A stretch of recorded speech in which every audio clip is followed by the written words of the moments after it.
भोंदूबाबा खरात प्रकरणी एक मोठी अपडेट आहे। प्रतिभा चाकणकर शिर्डी पोलीस ठाण्यात हजर असल्याचं कळतंय। खरात नॉमिनी असणाऱ्या 132 खात्यांच्या प्रकरणामध्ये प्रतिभा चाकणकर यांची चौकशी केली जाणार आहे। समता पतसंस्थेत प्रतिभा चाकणकर आणि कुटुंबियांच्या नावे 4 खाती असल्याचं कळतंय। खात्यातून 2,40,00,000 रुपयांचा या ठिकाणी व्यवहार झाल्याची एक महत्त्वाची अपडेट समोर आली आहे आणि शिर्डी पोलिसांकडून चाकणकरांचा जबाब नोंदवण्याचं काम सुरू झालेलं आहे। भोंदूबाबा खरात प्रकरणात प्रतिभा चाकणकर शिर्डी पोलीस ठाण्यात हजर झालेले आहेत। आता पोलिसांकडून कशा पद्धतीने इथे जबाब नोंदवला जातोय आणि अर्थातच त्या जबाबात नेमकी काय काय माहिती देत आहेत हे पाहणं अतिशय महत्त्वाचं असणार आहे। त्यामुळे आता शिर्डी पोलीस ठाण्यामध्ये प्रतिभा चाकणकर यांचा जबाब नोंदवण्याचं काम सुरू झालंय। खात्यातून 2 कोटींपेक्षा जास्त पैशांचे व्यवहार झाल्याचं कळतंय। त्याच अनुषंगाने पोलिसांकडून आता तपास केला जातोय। समता पतसंस्थेत आपण ही अपडेट बघतोय। नाशिकच्या भोंदू खरात प्रकरणात रुपाली चाकणकरांच्या बहीण प्रतिभा चाकणकर शिर्डी पोलीस ठाण्यात चौकशीसाठी हजर झालेल्या आहेत। प्रतिभा चाकणकरांचा मुलगा तन्मय चाकणकर देखील जबाब देण्यासाठी शिर्डी पोलीस ठाण्यात आल्याची माहिती आहे।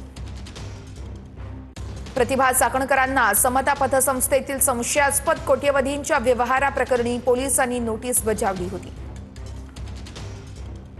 तपासादरम्यान पोलिसांना समता पतसंस्थेत खरातसोबत संबंधित अशा 132 संशयास्पद खाती आढळली आहेत।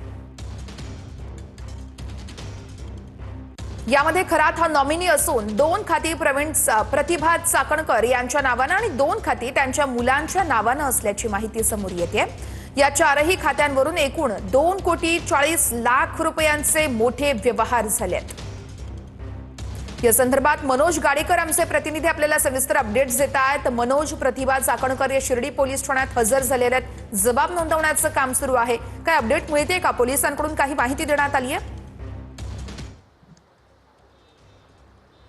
वर्षा, खरं बघितलं तर 8:30 वाजता प्रतिभा चाकणकर जे आहेत त्या शिर्डी पोलीस ठाण्यामध्ये दाखल झालेल्या आहेत आणि सध्या पोलीस निरीक्षक जे आहेत त्यांची चौकशी करतायत। तर त्यामध्ये आता जे या परिसराचे जे अधिकारी आहेत सोमनाथ घारगे आणि सोमनाथ वाकचौरे हे देखील पोलीस ठाण्यामध्ये दाखल होणार आहेत आणि पोलीस अधीक्षकांसोबत देखील त्यांची चर्चा जी आहे ती होणार आहे। काय नेमकं हे खातं उघडण्यामागे त्यांनी स्वतः हजर होऊन ते खातं उघडलं आहे की त्यांना या खात्याची माहिती नाही, ही देखील माहिती पोलिसांकडून घेतली जाते। आणि खरं बघितलं तर ह्या प्रकरणाची व्याप्ती खूप मोठ्या प्रमाणात आहे, त्यामुळे